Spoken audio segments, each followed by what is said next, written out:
Olá, este é mais um episódio do podcast Atitude Empreendedora. Eu sou a Ariane Abdala, estou aqui com a Marcela Burru. Oi, pessoal. E com a Vitória Pirola. Olá! Hoje a gente continua a nossa temporada especial Fora da Curva, que é baseada no livro Fora da Curva 3, Unicórnios e Startups de Sucesso, que foi lançado neste ano de 2021 pela Companhia das Letras. Eu sou co-organizadora do livro, a convite, e junto com o Pierre Morro, advogado, e o Florian Bartunek, investidor. E eles dois fizeram os primeiros Fora da Curva, que são outros 2 livros, que eram focados em investidores. Então, Fora da Curva 1 e 2 contam histórias de investidores brasileiros de sucesso. E agora o nosso 3 traz os empreendedores, dos empreendedores e empreendedoras brasileiros. Agora vamos apresentar o entrevistado de hoje, que é o Geraldo Tomás. Pois é, o Geraldo Tomás, que acabou de fazer um IPO, né? Vamos então contar de onde ele veio. Ele é cofundador da Vetex, que é uma plataforma de software para o comércio eletrônico, que tem atuação global e está em mais de 30 países. A empresa recentemente abriu capital nos Estados Unidos e captou 361 milhões de dólares. O Geraldo é carioca, ele se formou em engenharia mecânica na UFRJ. Desde a faculdade, ele queria criar um negócio para a internet. Ele trabalhou 3 anos no banco de investimentos Icatu e pediu demissão para empreender. Ele achou um parceiro, que é o amigo Mariano Gomide, de quem ele é sócio até hoje. E os dois fundaram um marketplace para a indústria têxtil, em 2000. Aí, em 2010, eles consolidaram o modelo de negócio da Vetex e em 2012 a empresa recebeu o investimento da Naspers. Depois, em 2019, ela teve um aporte do SoftBank junto com as gestoras Gávea e Constellation. Muito bom, vamos então à entrevista com o Geraldo, que foi a entrevista que deu origem ao depoimento dele que está no livro Fora da Curva. Não é uma entrevista que a gente está gravando agora, a gente vai trazer trechos dessa entrevista que foi mais longa. Já tinha começado a pandemia, então a gente fez essa entrevista por videoconferência e baseado nela é que nasceu o texto em primeira pessoa, em que ele conta a trajetória dele no livro. Vamos ouvir os trechos. Então me conta, quem é você? Então, eu sou de Macaé, nasci em Macaé. O meu pai tem uma... Eu costumo ver assim, a história do meu pai, ele é, em termos de conquista de empreendedorismo, eu aqui estou fazendo uma empresa super maneira, mas se comparar de onde eu parti, de onde eu cheguei, o meu pai fez mais, vamos chamar assim, porque o avô do meu pai era lavrador, era campeiro. O meu avô era campeiro. E aí ele foi para Macaé para estudar e virou um corretor de imóveis quando eu nasci. E a minha mãe era uma professora. Falando mais da infância, eventualmente eu vou entrar mais, mas fui muito influenciado pelo meu pai, por essa coisa do empreendedorismo, de fazer um negócio próprio. No segundo grau, que é o ensino médio atualmente, eu fui para o Colégio de São Bento, no Rio, que é um dos melhores colégios do Rio de Janeiro. E no vestibular, como é que foi, Geraldo? Para quais faculdades você prestou? Em quais você conseguiu passar? Prestei vestibular para USP, prestei vestibular... Não prestei para a Unicamp, porque era no mesmo dia da UFRJ, que foi a faculdade que no final eu fui. E não prestei para o ITA também, que era no mesmo dia de outra faculdade que eu me inscrevi, que agora não sei qual era. Passei todas, fiz aquela... Na época, também tudo como muda. Na USP, eu fiz engenharia mecatrônica, lembro? Atrás, e na UFRJ eu fui para engenharia mecânica. Por que engenharia? Então, interessante. Nunca quis consertar carro. Nunca pensei que eu fosse fazer isso. A ideia de eu fazer engenharia era uma ideia de eu abrir os horizontes da minha carreira profissional. Aí eu fui para a USP no primeiro semestre. Rapidamente eu vi que não valia eu mudar para São Paulo. Fiquei 2 meses na USP. Desisti da USP. Por quê?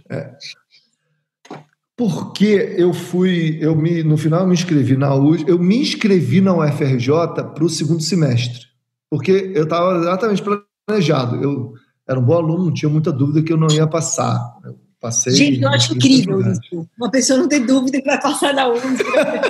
É muito fora dessa realidade.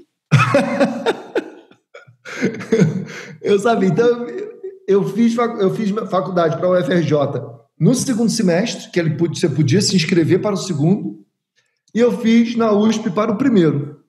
Tá. Fiquei em um dos primeiros lugares da engenharia nos dois e fui para a USP, para conhecer a USP. No meio do caminho, eu também me inscrevi para a UFRJ, que eu não sabia o que eu ia decidir.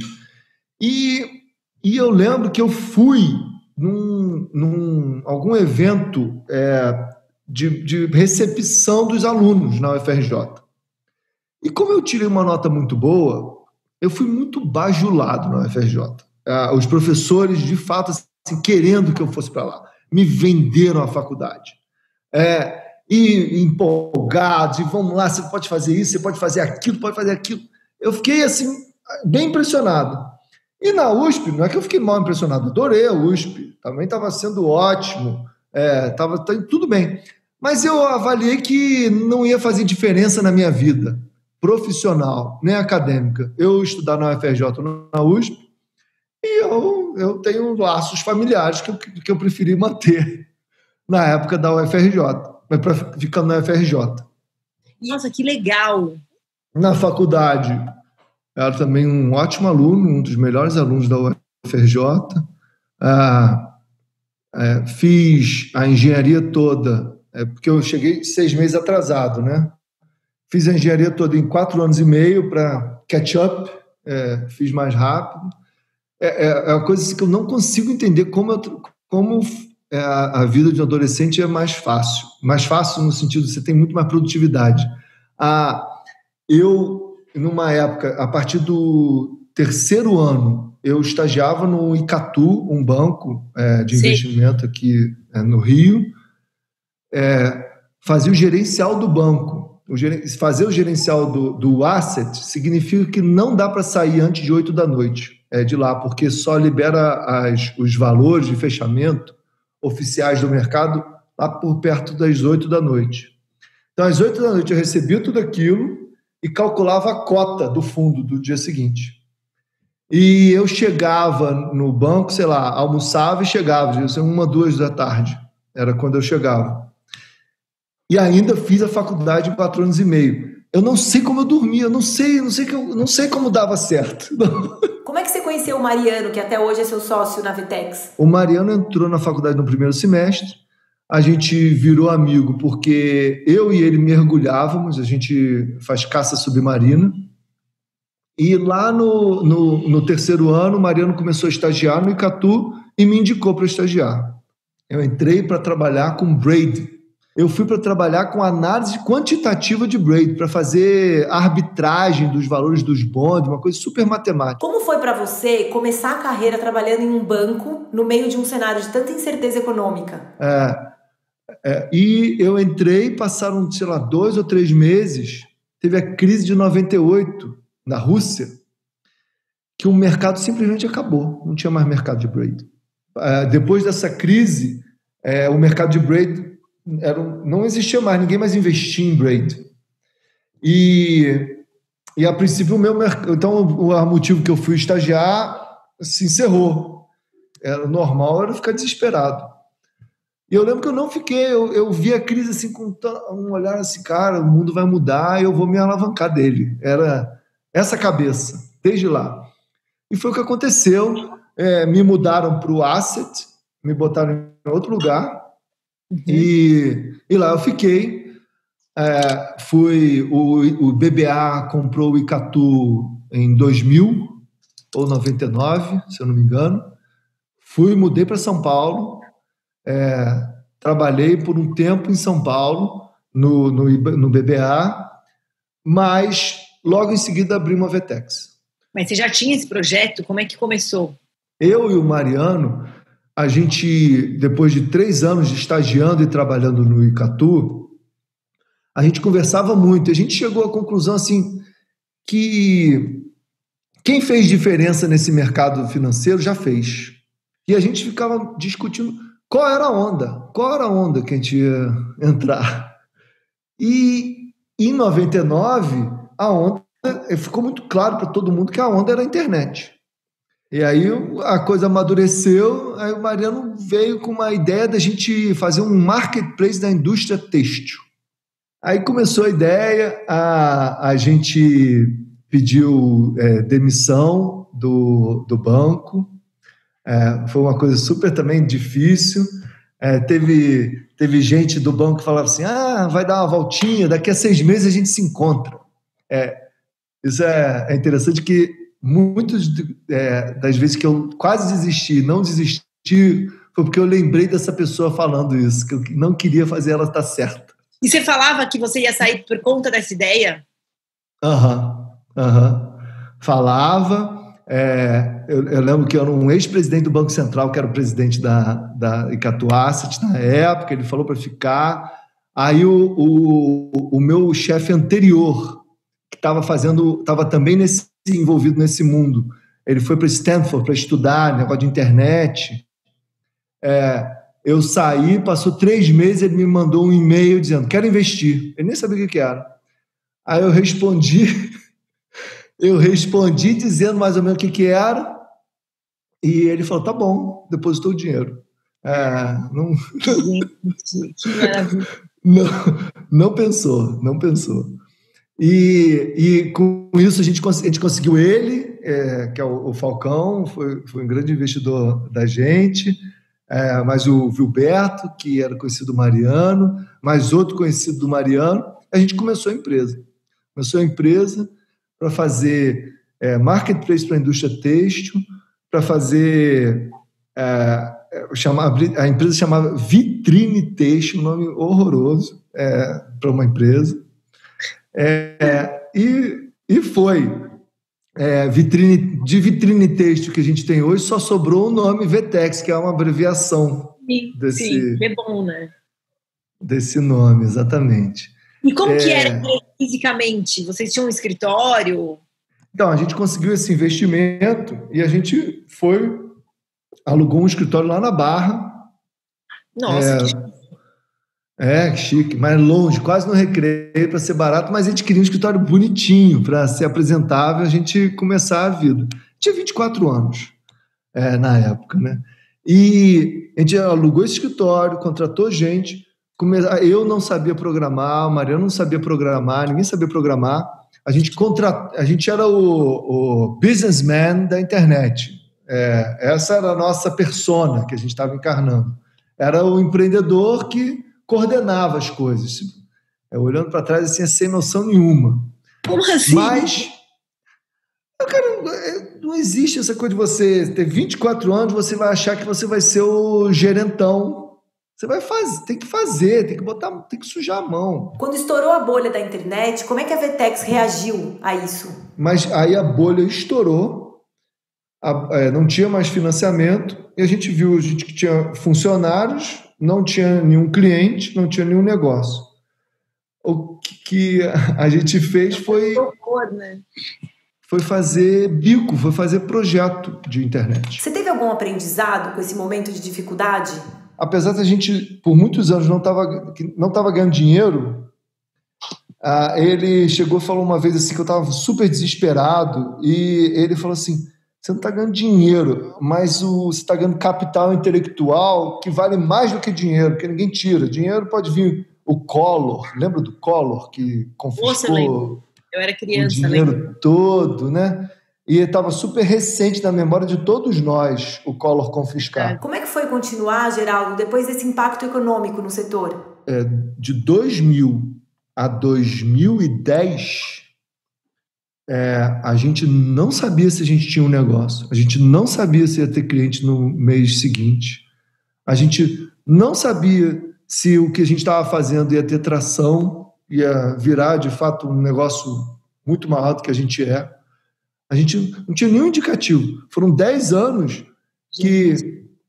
ganhando muito pouco dinheiro. Eu lembro em 2003, 2004, não sei quanto seria valores de hoje, assim, mas eu vivia com R$1.000 por mês.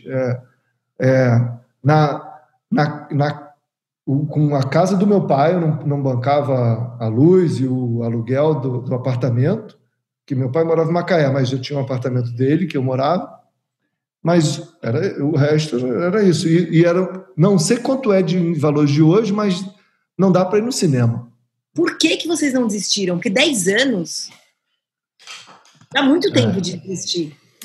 Então, a gente não desistiu, porque durante todo esse momento, a gente estava abraçado e compromissado em produzir algo que a gente achava que ia bombar.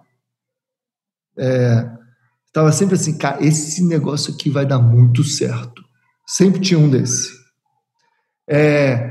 E quando ele dava errado, a gente olhava para trás, mas agora a gente sabe mais. A gente fez site de e-commerce, hoje a gente é uma plataforma de e-commerce, mas a gente fez alguns sites de e-commerce por encomenda, cobrando por hora.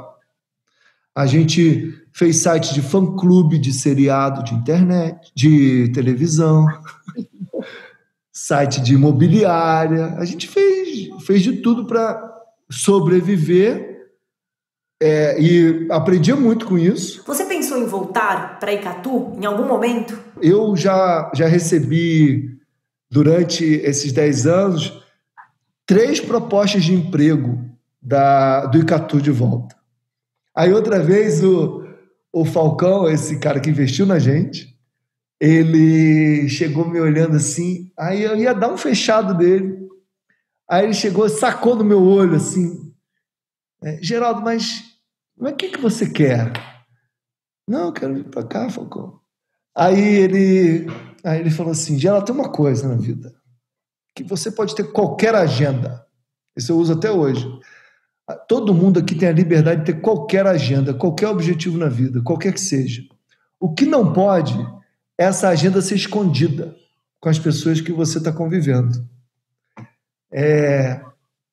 Será que você não está com outra agenda? Será que você não está querendo aqui fazer aqui só para conseguir fund o seu sonho de verdade? Porque ele está querendo que eu trabalhasse sério, né? Claro. Aí eu cheguei, na hora eu neguei, fui dormir, realmente é isso que você tá, né? Geraldo, como foi que a situação começou a melhorar? Teve algum marco específico que você se lembra? Em 2007, depois de um monte de erros e acertos, surgiu uma outra oportunidade, que era a gente fazer o site do Walmart no Brasil. Uma coisa impossível da gente conseguir. O Walmart, na época, né, a maior empresa do mundo, acho que era, na época, a mais valiosa empresa do mundo. Tem que checar, mas eu acho que era. Tá bom, sim, checa. A gente era eu, Mariano. No final, a gente era um consórcio. Era eu, Mariano. Aí tinha outros 2 caras que são sócios da gente até hoje, que eles tinham uma desenvolvedorinha. E fomos nós, assim, em forma de consórcio, tentar vender para o Walmart a ideia que a maior empresa do mundo ia contratar a menor empresa do mundo para fazer o site dela. Aí, de repente, um cara lá muito arrojado, que também é nosso parceiro até hoje, do Walmart, falou, não, então tá, a IBM vai me ajudar a contratar uma empresa pequena e ela vai dar o arcabouço, a robustez na relação com o Walmart. E aí a IBM virou dona de um projeto que era procurar desenvolvedores como nós para fazer o projeto do Walmart. No meio do caminho, a gente estava, de fato, quase desenvolvendo o software ali enquanto estava fazendo o teste. Porque a gente tinha, assim, era um projeto que tinha a chance de 99% de dar errado. A gente estava agarrado a esse 1. Por quê? A gente estava... E tinha tanta chance de dar errado? Cara, uma grande empresa, a IBM, o nosso concorrente era mais estabelecido que a gente, era a Ikeda, que virou Rakuten, que foi comprado pela Rakuten. Ele era uma empresa, ele tinha um monte de cliente. A gente não tinha nenhum cliente, não tinha ninguém. O período mais intenso da minha vida, de longe, assim, um período em todos os aspectos. Então, era eu indo, codificando no Rio, aí viajava para São Paulo, fazia reunião que era só para me destruir, porque no final isso parece coisa de... eu estou falando aqui com muita coisa que eu não sou esse cara que bota a culpa nos outros. Tanto é que eu venci essa parte. Mas eu estava com a IBM, com o Data Center, com os executivos do Walmart, todos eles, na hipótese de dar errado, eles não queriam ser o culpado. Então era eu o culpado. E a intensidade física do negócio, Ariane, era surreal. Antes do site ir para o ar, teve uma bateria de teste de performance. E que eu morei no data center por 2 meses. Eu não saía do data center. E como é que terminou essa história? Teve uma reunião que estava 2 pessoas do Walmart, 3 da IBM, 2 do data center. Aí tinha outra empresa que era uma empresa contratada para teste de performance. Quem mais tinha? Acho que tinha um pessoal da Uniconsult. É uma roda assim, a gente fez uma roda de umas 12 pessoas. Aí o Carlos, que era o diretor do Walmart, ele chegou, olha só, agora vai racha. A gente vai decidir se o site vai para o ar semana que vem. E chegando na minha vez, eu cheguei, cara, aí eu falei, é para ir para o ar. Olha assim, ó, é para ir para o ar, tem que ir para o ar. Aí o outro cara do Walmart, do meu lado, foi na minha, é para ir para o ar. Aí o diretor, vai para o ar, foi para o ar. Então, depois de 30 clientes no ar, apesar de ainda o Walmart ser super relevante para a gente começou a já ver que tinha uma empresa. Foi quando a gente trocou o site, a gente não virou mais CRM, era só plataforma de e-commerce. E aí, em 2011, a gente conheceu um outro empreendedor chamado Alexandre Sonsini e Rafael Forte, que tinha a mesma ideia da gente, de fazer um sistema, uma empresa de vender sites de e-commerce.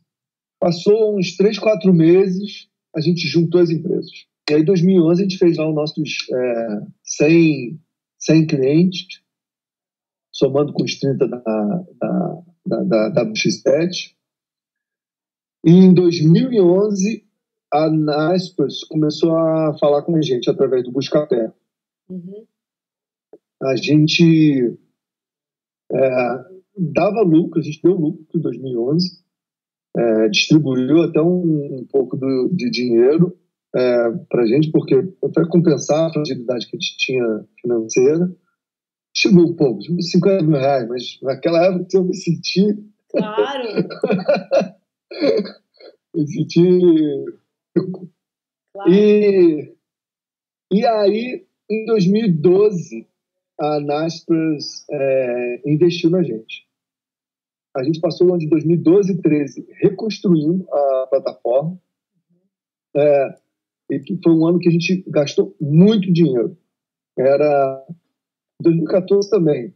A gente, de repente, uma empresa que dava um mínimo lucro, a gente dava, sei lá, queimava 10 milhões de reais por ano de EBITDA. 2014, em abril, se eu não me engano, a Naspers chega e fala, a gente queimando dinheiro, fazendo... A Naspers era tipo assim, na reunião de janeiro, o General Manager perguntava, mas por que vocês não crescem mais? Por que vocês estão tão conservadores? Por que vocês não investem mais dinheiro? Aí, para a gente acelerar a reunião de janeiro, a reunião de abril ou maio, a gente quer vender a participação, não tem mais interesse. 2014 foi bem complicado a questão do caixa da gente. A gente teve que aportar. Tinha feito um cash out em 2012, pequeno. Mas em 2014 a gente teve que aportar grande parte disso de volta, porque senão a empresa ia ficar sem dinheiro, todo mundo muito ressabiado, os funcionários, todo mundo ressabiado, que era problema.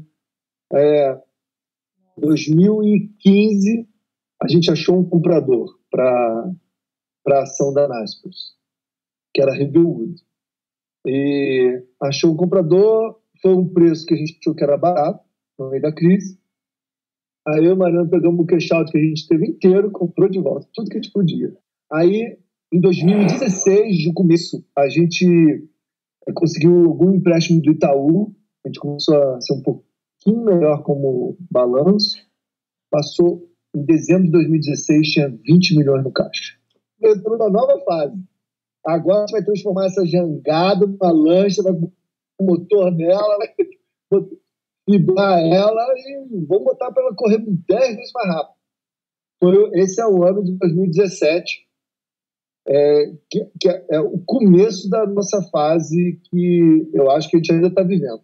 Então, em 2018, a gente achou que já estava, para a gente continuar no ritmo que a gente estava na hora de procurar um investidor para dar mais solidez para a empresa crescendo de maneira frágil, né? Sempre com um caixa muito baixo, não resiliente a potenciais crises. E demorou um ano e a gente, no final do ano passado, trouxe o SoftBank, a Gávea e o Constellation, o Floriano, para ser sócio da empresa.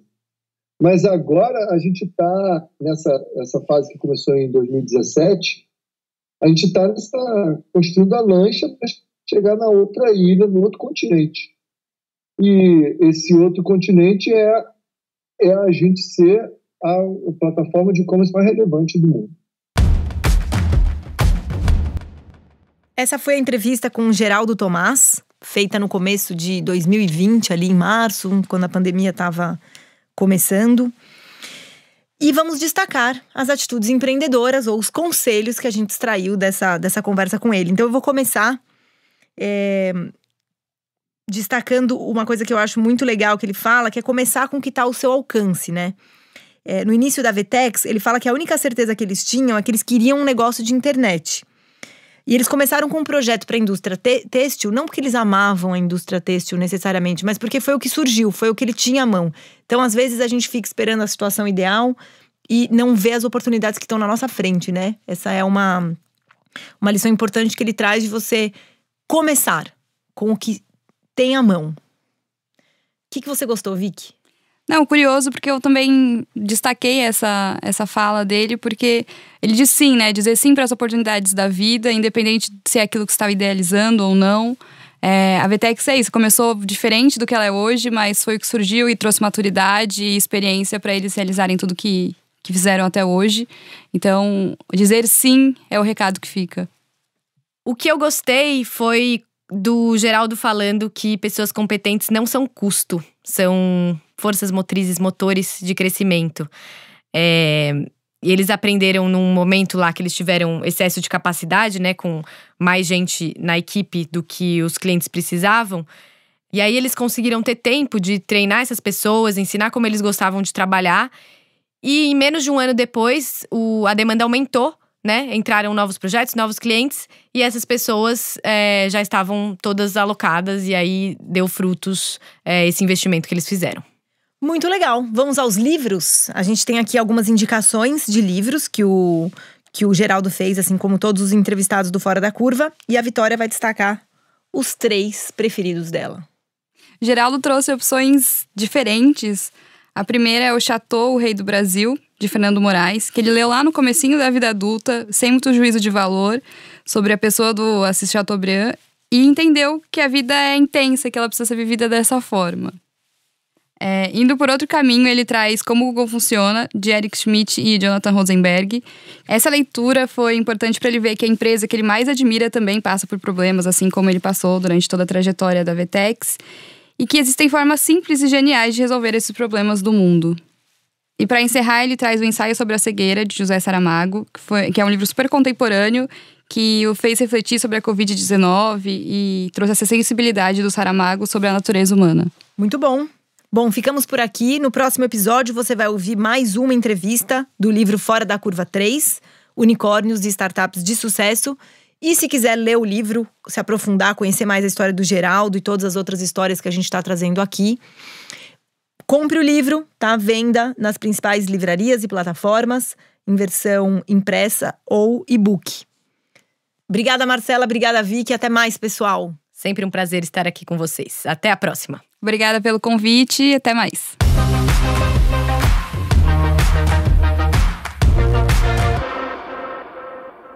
Esse podcast é uma produção de Estúdio Teses em parceria com o Ateliê de Conteúdo. O episódio foi apresentado por Ariane Abdala e Marcela Burru.